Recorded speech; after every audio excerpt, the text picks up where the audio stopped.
Let's explore the GUI of the QGIS.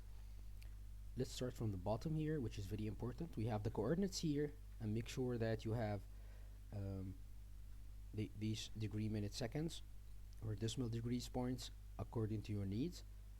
If I move my cursor here, let's make sure that we choose hand here, pan map, and when we can click and move here like that, click move, click and drag.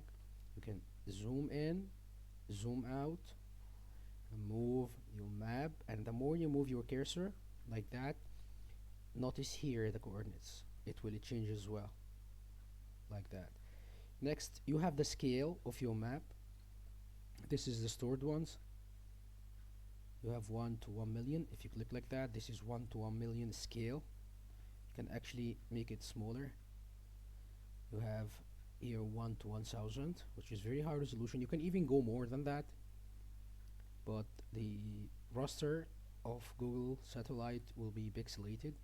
Move, you cannot see anything anymore, but it's high resolution imagery anyway.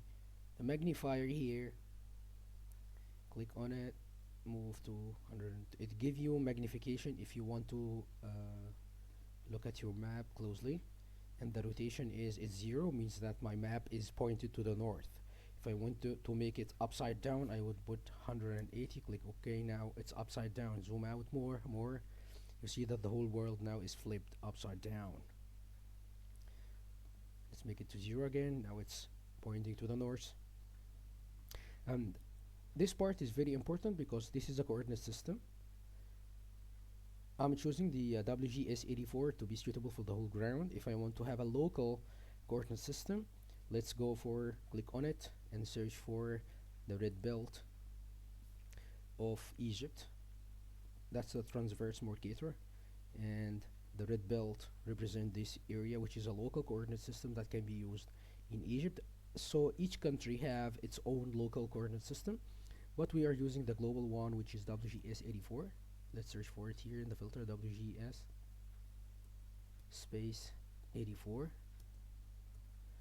and in that list I would go to geographic, and it's here WGS 84, which is having this code 43 of 26. Click OK. Now that's for that bottom layer. There is so many buttons here that I can go through. So this is to start a new project, this is to open your project, this is to save your project. So we have here untitled project. Let's save, click on it and save it to our classroom folder, and we will call it class room.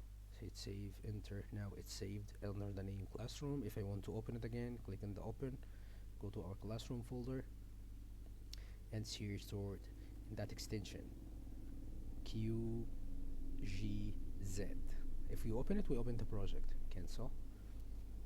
Now an important tool would be the zoom to layer. I'm zooming to that layer.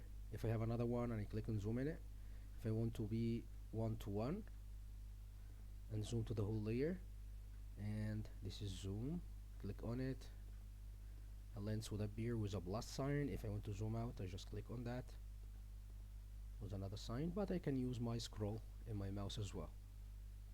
This is the pan tool here. I can pan and move, drag and move. More importantly, I have the measure tool. Click on it, I can now measure. It has the units in meter. I can change it to kilometers or to miles according to the measurements I want. I would measure in kilometer, and I can move now. This is the cursor move to be across. This is from the west of Africa up until to the east. I have 6,136 kilometers. I can continue measuring from the end to here, for example. Click.